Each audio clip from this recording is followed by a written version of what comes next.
This is In the Loop. I'm Christian Bryant. I'll be anchored to this desk for the next half hour, so stick with us. We've got a solid show, and it's kind of the nice thing to do, you know? Here's what we got for y'all. Tonight, small businesses and indie venues in need. So, where's that financial help they were promised? Plus, hospitals have been hit with a string of cyber attacks over the last year. We take a look at steps to bolster their cybersecurity. But first, here's what you need to know right now. Governments worldwide are struggling to contain the spread of COVID's Delta variant, the virus strain first detected in India. In China's most populated province, health authorities put some lockdowns back in place to try and control a flare-up in cases tied to that variant. The health minister in France says officials have identified multiple clusters of the Delta variant, but that it's not yet widespread in the community. On Wednesday, France is set to reopen its borders to vaccinated travelers from much of the world, including from the US. In the UK, the Delta variant is now the dominant strain of the virus. COVID cases there have more than doubled over the past month. The good news, the rise in cases is still well below the virus's peak in the UK, and death rates are expected to stay low since much of the most vulnerable population has been vaccinated. For much of the pandemic, things in Europe have sort of foreshadowed what's to come in the US. But the vaccine rollout, which varies widely across the world, has made it harder to predict what exactly will happen next here. One of the biggest differences, British officials chose to maximize first vaccine shots and delay the second dose by up to 12 weeks. The US puts less time between first and second shots based on recommendations from Pfizer and Moderna. New data suggests a second shot can really make a difference in countering the Delta variant. Republican governors in half of all states are now pushing to end enhanced unemployment benefits early. This week, governors are set to expire added benefits in Mississippi, Alaska, Iowa, and Missouri. A reminder here, the CARES Act extended the extra $300 a week until September of this year, but a weak jobs report and labor shortages in some industries have set this pushback to work in motion. Last week, we got the May jobs report, but economists say it didn't clear up many questions about the labor market. In fact, the data points were pretty much a mixed bag. Here's what we learned from it. The Bureau of Labor Statistics says more than 560,000 jobs were added last month. The unemployment rate also dropped slightly, showing some progress. Meanwhile, labor force participation, which is the measure of Americans actively looking for jobs, was down 1.5%. That might not sound like much, but it translates to about 3.5 million people dipping out of the workforce. So one big question here, why aren't people looking for work? Sure, it might be better than normal unemployment benefits, or it might be a virus that continues to make work, childcare, and a whole bunch of other things a lot more complicated for folks. Billionaire Jeff Bezos will soon put even more distance between himself and the rest of us brokies down here on Earth by going to space.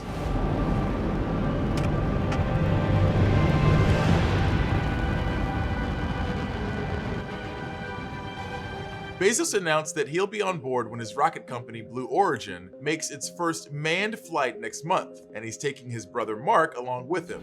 I really want you to come with me. Would you? Are you serious? I am. I think it would be meaningful. The Bezos brothers will be 2 of 6 passengers aboard the New Shepard, a suborbital reusable rocket named after Alan Shepard, the first American to go into space. Blue Origin is auctioning off 1 seat to the highest bidder in an online auction, so if you have more than $3 million in a stomach for spaceflight, feel free to get in on that. None of the passengers will need to wear helmets since the cabin, which looks like what I imagine first class on any airline to look like, will be pressurized. The flight itself will last around 11 minutes, with around 3 minutes of weightlessness. The trip isn't just a massive flex though. It's also a big step for space tourism and Blue Origin's broader goal of expanding into space to help preserve life on Earth. The flight is scheduled for July 20th, the 52nd anniversary of the Apollo 11 moon landing.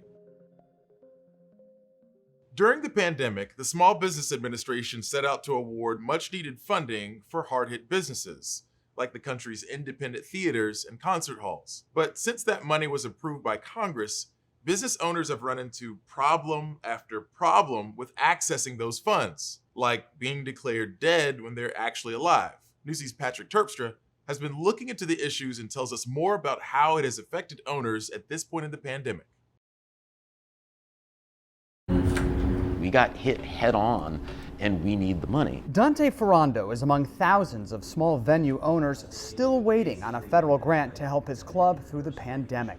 The Black Cat in the nation's capital has been forced to stay closed for more than a year now. It's almost impossible to make it out of this kind of situation without a big grant. The Small Business Administration just denied his application for a shuttered venue operator's grant, saying the club was on a do not pay list. We were panicking like crazy for a day. He figured out the SBA mixed up the Black Cat's tax ID number with the Social Security number of someone who was dead. We did find out slowly that there were more people on the do not pay list, some of which because they were also corporations that were dead. Because I rock a sap only. Like other federal COVID relief programs we've been following, errors are among problems tangling up the grant program for America's independent stages, among the hardest hit businesses in the pandemic. As of June 3rd, the SBA awarded grants to just 50 out of more than 13,000 applicants. Urgent aid approved by Congress back in December, not getting to independent theaters, concert halls, and museums. This is our lives. Steven Tyler has heard nothing about his application for $1.4 million for the Tower Theater in Oklahoma City. He's planning full concerts again, but not till August. We have an amazing future ahead of us, but we might die. We're still on the launch pad, and the rocket might still blow up. The SBA has been under pressure to dole out money fast while avoiding the kind of fraud that targeted other COVID relief programs. Each of these applications is complex to review. We are feeling good about the program and our ability to start dispersing awards soon. It is freakish to me that you could be in a position where somebody is going to give you hundreds of thousands of dollars and you still resent them. They should have been able to do this differently. Ferrando's appealing his denial, still waiting for that check. Patrick Terpstra, Newsy, Washington. When you're back, we'll tell you more about how an increase in cybersecurity attacks have affected our nation's healthcare facilities.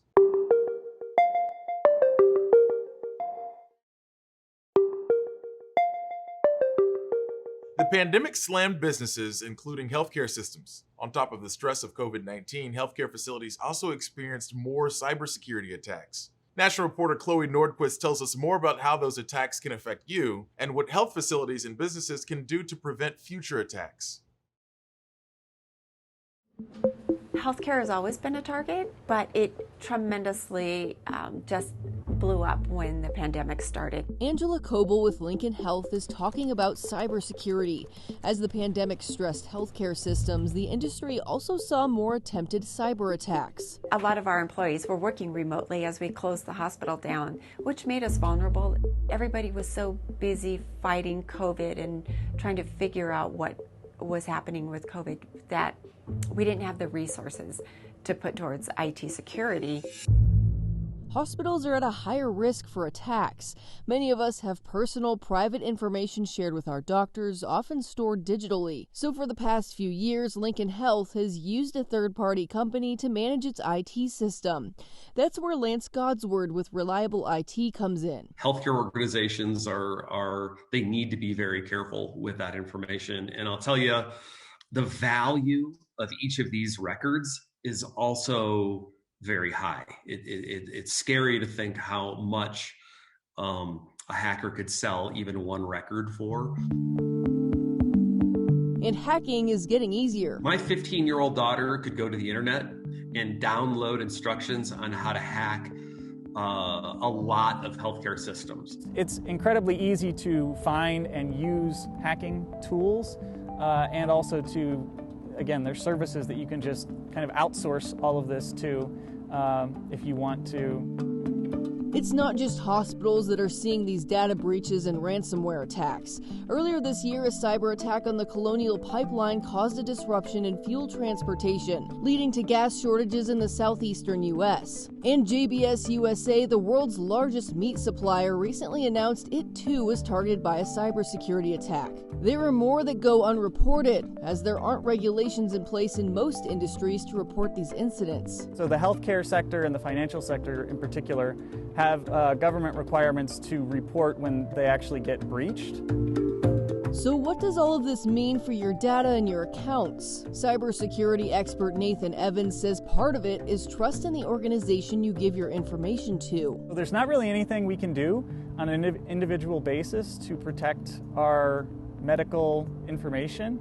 There are HIPAA guidelines that require you to, if you're handling patient data, to encrypt it and make sure that it's protected when it's in transit or in storage. Another safety net you can control is enabling two-factor authentication for your accounts. Two-factor authentication is combining something you know, which would be like a password, with something physical. So either your cell phone or you might have a hardware key device. The idea is that if an attacker gets just your password, they won't be able to log into your account because they won't have this second factor. It all boils down to education. The more we are aware of these common exploits, the better we're going to do, the better job we're going to do at preventing them. Lance says they are able to educate employees about common attacks and tools they can use to monitor themselves, especially with emails where many hackers can pose as coworkers, clients, or vendors. We've definitely become more aware. I'm Chloe Nordquist reporting. You ever heard of a cover crop? Stick around, we might learn you something.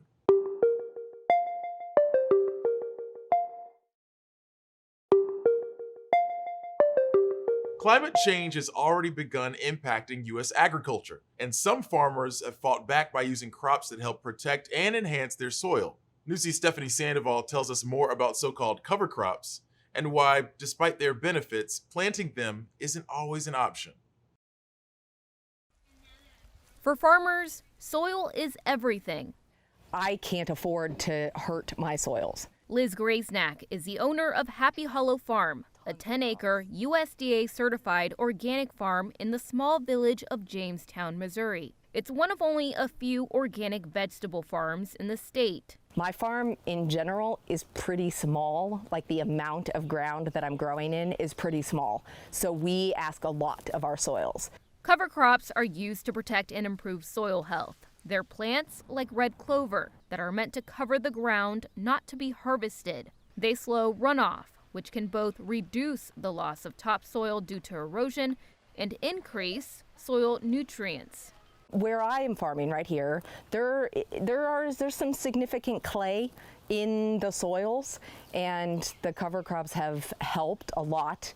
But because space is limited, planting cover crops isn't always an option. So she turns to compost, which is more expensive. In order for me to pay my bills, I have to grow, this amount of produce. So we put them in where we can. Although cover crops are becoming more common, less than 10% of all the cropland in the U.S. has them. We're seeing more big companies, even food companies like General Mills or clothing companies like Wrangler, that are encouraging farmers to use cover crops, which has been a big change in the last few years. Agriculture has been seeing the impacts of climate change for years. Experts say cover crops can help fight climate change because they capture carbon from the atmosphere. So if we have well-established cover crops, then the cover crops can withstand intense rainstorms, because the rainstorm is going to cause what? It's going to cause a lot of erosion. So that can mitigate the effects of climate change. But in places like Nebraska, where Professor Blanco is from, there's not enough water to farm cover crops. Meanwhile, other parts of the country are dealing with too much rain. The extremes in the weather are just becoming more extreme. In Missouri, where Liz Graysnack lives, it's been raining a lot this year. Usually these would be planted outside, but we haven't been able to plant them outside. And so we just got really behind because of the rain. Yep.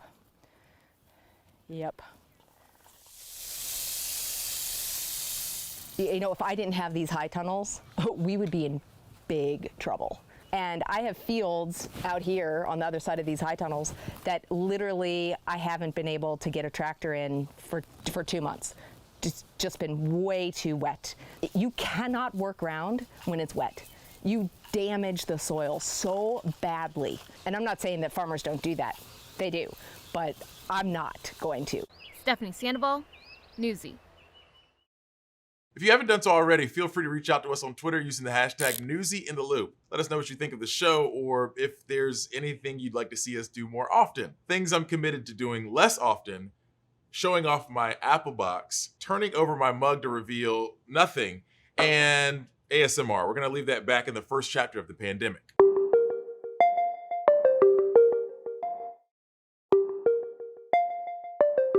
STEM careers in the US are estimated to increase by 8% within the next 8 years, which is at a much faster rate than non-STEM occupations. But today, women are underrepresented in STEM occupations. One estimate says women make up 28% of the STEM workforce. Because of that, women in science-based careers are encouraging other young women and girls to fill the STEM gap. National reporter Elizabeth Ruiz has more. We have a severe weather threat this afternoon and evening that includes the potential for very large hail, tornadoes, strong winds. Jessica Moore is a freelance meteorologist and storm chaser. This is my portable hotspot that I have that I connect all of my devices to, including my weather station. She's documented storms from coast to coast. Not only am I out there to document and see the weather, but I'm also reporting what I see to the National Weather Service so that way I can help them to issue their warnings faster, because they need that ground truth that storm spotters like myself provide when we're out in the field. Jessica says people are much more inclined to take shelter if they see footage of an oncoming tornado, so she's out in the field to capture that. She'll come across other storm chasers on her trips, but she says she doesn't often see other solo women. To be honest, it still seems like a very male-dominated field. According to the American Association of University Women, the nation's leading voice promoting equity for women and girls, women make up only 28% of the workforce in science, technology, engineering, and math. I think back when I was in college, and I was the only woman in my graduating class to go into broadcast meteorology. Certified broadcast meteorologist Meredith Garfalo has made it her life goal to change that. She forecasts weather for the entire country at Weather Nation, and she's had the opportunity to speak at national conventions to get young girls and women excited about STEM careers. We need to have women in every field that a man is in, because there are going to be those little girls that are going to want to be engineers. They might want to drive forklifts. They might be interested in doing careers where back in the day it was more of a male-dominated field. Meredith says there's been so much progress, but still a lot of work needs to be done. So she's using her STEM experience to inspire others. I get exciting opportunities from time to time to be a science and space or a STEM reporter, and I get to do a lot of cool stories, from interviewing astronauts on the space station to the latest weather satellites that are going up, and some of the great technological advances that are going to impact us, not just with helping forecast the weather, but as a society and a community. AAUW says the key factors that have perpetuated the gender STEM gap are gender stereotypes, the lack of women role models in STEM careers, and math anxiety. Jessica says that's why she was initially hesitant to chase her career dreams. Growing up, I didn't think I could be a scientist. I just thought that I would, travel the traditional route that the women in my family did before me by choosing art and music careers, and there's nothing wrong with those paths. But I was always interested in science, and I just always felt like I couldn't do it. The math was too hard. But if you want it bad enough, if that's your passion and your desire, all you have to do is put your effort into it. Don't let anything stand in your way. But now, both ladies are hoping they can serve as role models to other young girls, showing them they can do any career they set their mind to. You do you. Find that passion. Look up to those women that are doing what you want to do now in your career, in the whole STEM career in general, and reach out. I'm Elizabeth Ruiz reporting. As the country reopens from the pandemic, the job market is slowly bouncing back, but many companies are struggling to find workers to fill those positions. National reporter Amanda Brandeis explains how the cannabis industry is answering calls for equality as the budding industry continues to grow. We want anybody to be comfortable coming in here. Once a symbol of American counterculture, we wanted to sort of break the stigma of the trap shop. Is now a path to the American dream. Separate our flower, this is our flower bar, The shelves lined with carefully curated products wrapped in sleek packaging. This one's probably one of my favorites. This is the fresh baked GMO. Craft cannabis sourced from farms free of pesticides. Anybody can come and be comfortable here and not feel like they're in a weed shop. 1 in 3 Americans now live in states where recreational marijuana is legal. The industry itself is a startup. We have banking now, but when we first opened, we had to line up 100 envelopes on a table. And dispensaries like March and Ash show how far the industry's come. We now employ over 350 workers. With 4 locations in Southern California and 4 more on the way. They believe in the industry and the product. A lot of well-educated workers that could be doing a lot of different things. Who don't just want a job, but a career. You have reception, security, concierge, fulfillment, delivery. But behind that, you have marketing, you have accounting, you have legal. His employees now unionizing, joining thousands of other cannabis workers coast to coast, seeking job security, benefits, and legitimacy. Some people have family members who don't want them in the industry, but now it's, hey, not only do I work for a company that people respect, March and Ash, but I work for a union. But the effort's been a years-long process. It was square peg, round hole. They were taking models from like the grocery industry and just assuming that cannabis workers would fit into that model. We were able to put committees together, groups from each location, and asking them, what are some of the things that you would want to see on your contract? Maribel McKenzie negotiated on behalf of cannabis workers, helping them reach an agreement tailored to the industry. Things that workers definitely brought up to our attention during COVID. There's a lot of single parents. We know that because early on in like custody disputes, one side would often use the fact that the other was in the cannabis industry to try to gain leverage in court. The contract will reimburse employees for daycare and worker education. Unable to access traditional 401ks, the agreement created a fund to support retirement plans. There's a cost, but to us it's just an investment in our employees. It also guarantees wage increases and paid time off. And as ownership, there's a lot of cleaning up needed in this industry. He hopes their union agreement sets a new standard. Be willing to tell the union we're going to break that apart and then do the hard work of creating something new. In San Diego, we've kind of put our money where our mouth is, so to speak. I'm Amanda Brandeis reporting.